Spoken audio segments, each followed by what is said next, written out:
I got a question for you. What starts with Miss Gives all the fucks, Issa, dress shopping for a fundraiser with her girl, Miss Molly, who does not, Miss Molly does not want to talk about how she's holding up, and what ends with Molly comforting Issa on the couch that Lawrence and Issa used to have, which is now on the street. Huh? Do you know? If you guess Insecure, season 1, episode 7 and 8, you're right. And I'm about to review it, recap it, give my commentary on it. So if you're interested, please stick around. Thanks for joining me. I'm Angela. Fabulites. Okay. So, Miss Issa has decided that she is that girl. She cares about work. She cares about her man. She cares about how she looks. Although the girl, to me, the young women dress, I love watching what they're going to wear. I think they've been outfitted very well. And you know, it gives some style and some personality, and it's fitting for the type of work that they do. It's very complimentary. So, you know, they're out dress shopping. Issa is real excited about getting ready for the fundraiser and feeling good about the fundraiser. How you holding up? She asked Miss Molly. You gonna show me another dress? Molly don't want to talk about it. So Molly got some stuff on her mind. She's trying to be supportive of her friend right now. Oh my gosh, what's going on with my phone? What's going on? Oh my gosh. What if I hit back? Okay. So Mr. Lawrence has a job interview. The interview goes wonderfully. He's offered the job right there on the spot. One of the perks of this new job is that he gets as many size 3X t-shirts as he wants. It ain't like the benefit of that is we can blow up. We can get big. We'll have to worry about clothes when we get big. But anyway, I thought that was funny. You got to watch it. If you haven't watched it, watch it. If you saw it, you probably thought it was a little funny too, maybe. I don't know.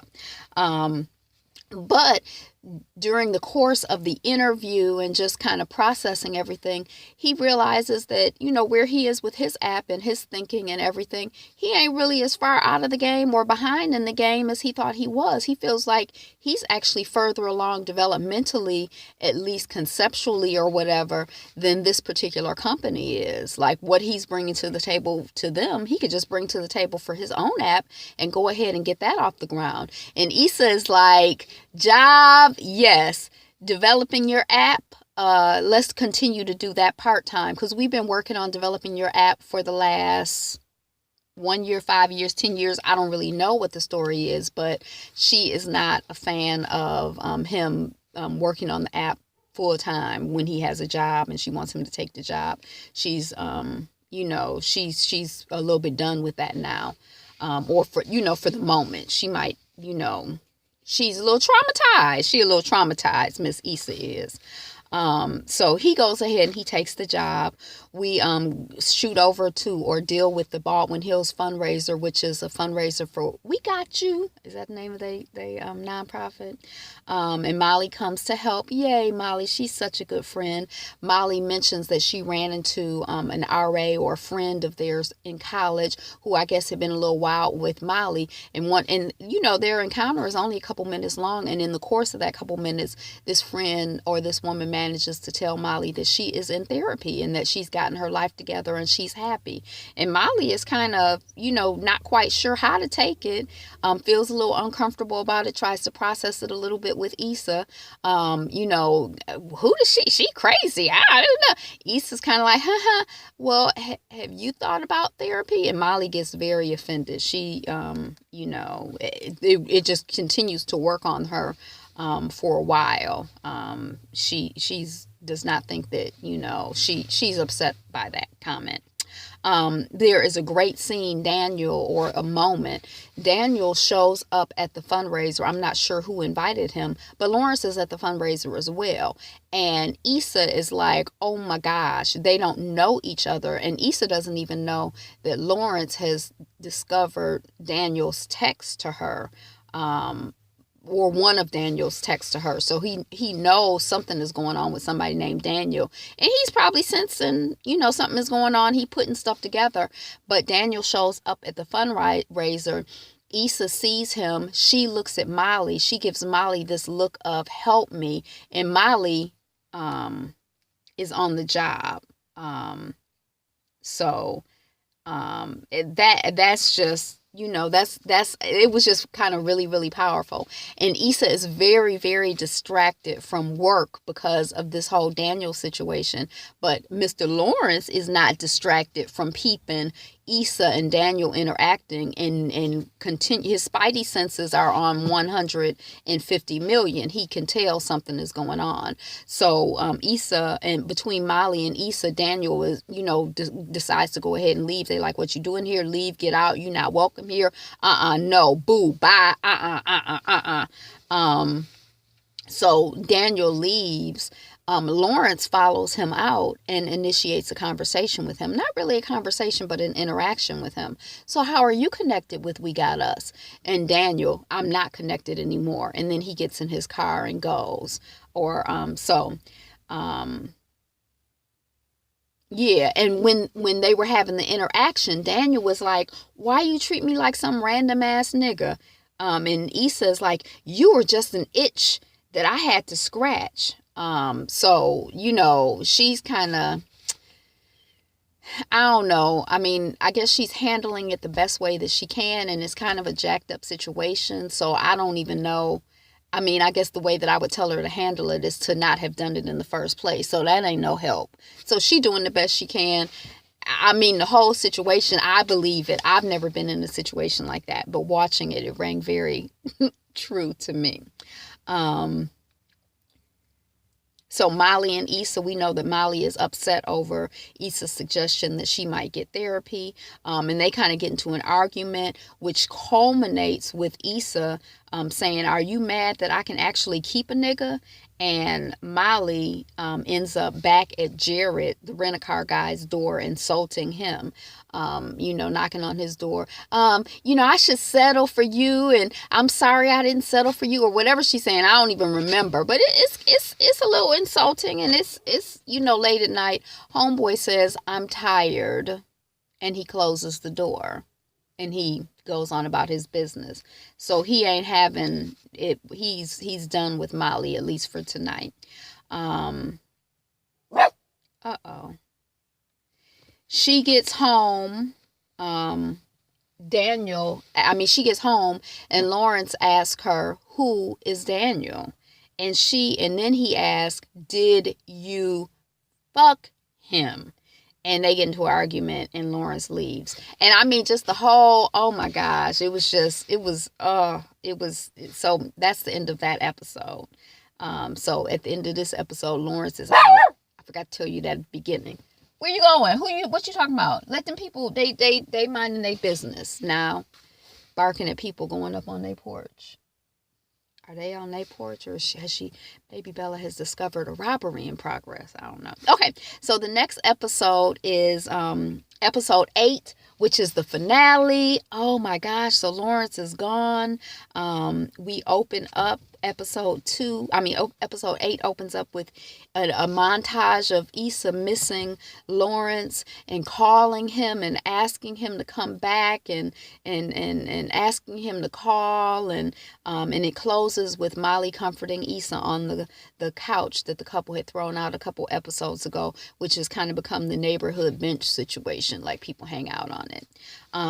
So Issa does a pop-up at Lawrence's job, and Lawrence is not receptive. He's in a meeting. He lets her know he's in a meeting. He's at work, and she needs to stop calling him because he's done. Oh my gosh. So Issa reaches out to Molly. She's making calls for work to thank people for making donations to the fundraiser.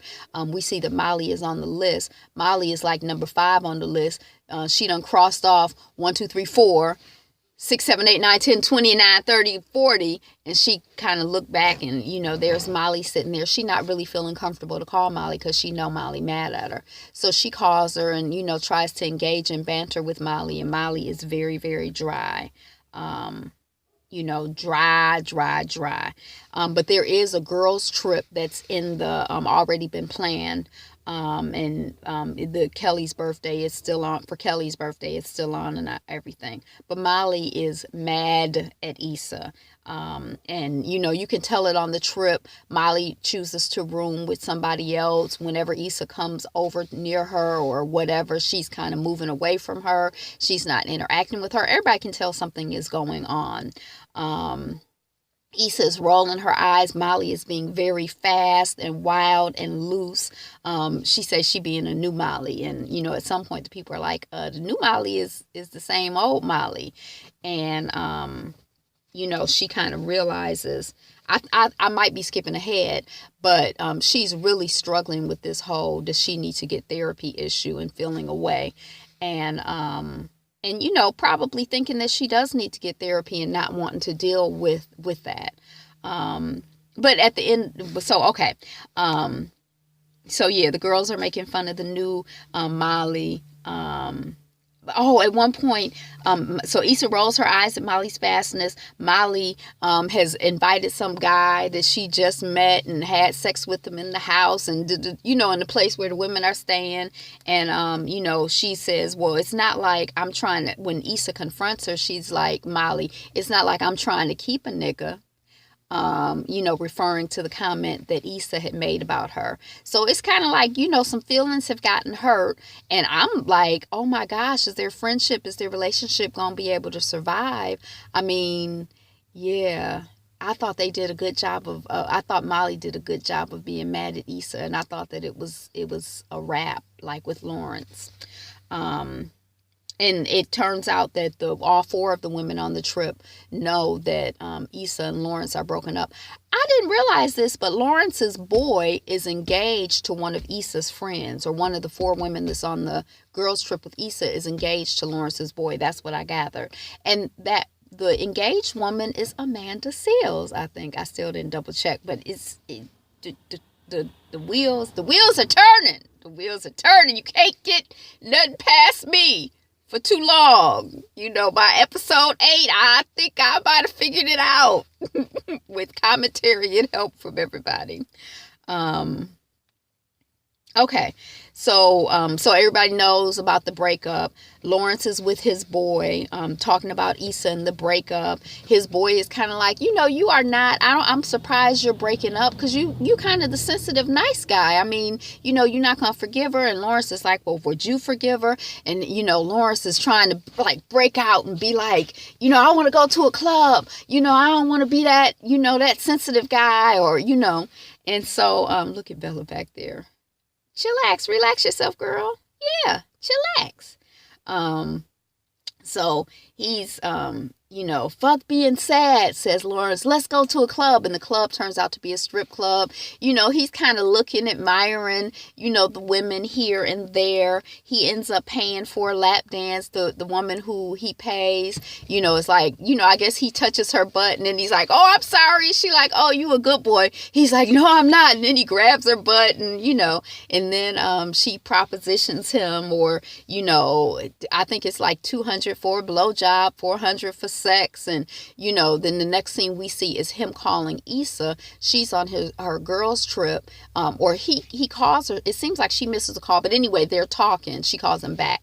They're talking, and he's like, well, when you get back, I want to talk to you. She's like, okay, well, how are things going? He's like, okay, it's kind of loud or something. She's like, well, I'm not there. You could stay at the apartment. It's quiet there. I'm out of town. And she's kind of encouraged, and he's like, yeah, when you get out, yeah, and when you get back, let's talk. And so homegirl is like, she wants to go back now. And it kind of seems like, I guess, I got the impression, even though I knew what was going to happen, I didn't think it was, I got the impression that, he's out here, women talking about 200, 400 for sex. And, he like, what am I doing? And who are these women? And what kind of people am I dealing with? Let me get back, let me make you kind of hungry or desire something a little more wholesome and sane and less transactional, or less transactional, at least on the surface.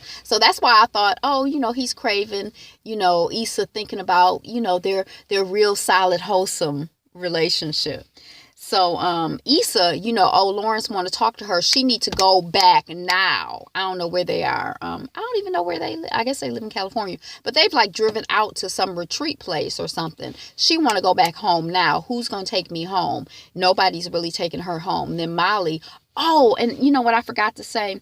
I want to go back to this because the girls are making fun. The new Molly seemed like the old Molly. She, ha ha ha ha ha. And Issa watches Molly kind of looking bad because, they're making fun of her. And then, Issa comes to her defense and she attacks one and attacks the other. And, like even though they're fighting or they're beefing, she don't want nobody, attacking her girl. And so, and also just letting her know, look, I still care for you. I'm here for you. I'm sorry. And, Molly accepts her apology apparently or whatever because Molly gets the keys and is like, come on, let's go. And she drives her back to town. When they're at the strip club, this is back to the gentleman at the strip club, they're talking and, the guys are kind of like, the guys are kind of talking about like, it's going to be a fun time for you to be single because all those, the girls, when you were dating before, when you were out here before, they were 20 and they thought they were cute. Now they're 30 and they're desperados. How did he use that language? They've turned into thirsties. They're thirsty. They're in their thirsty 30s. They ain't cute no more. They're cute, they're fine, but they're desperate. So it's all kinds of opportunities out here for you, man, being a single man now. This is a good time.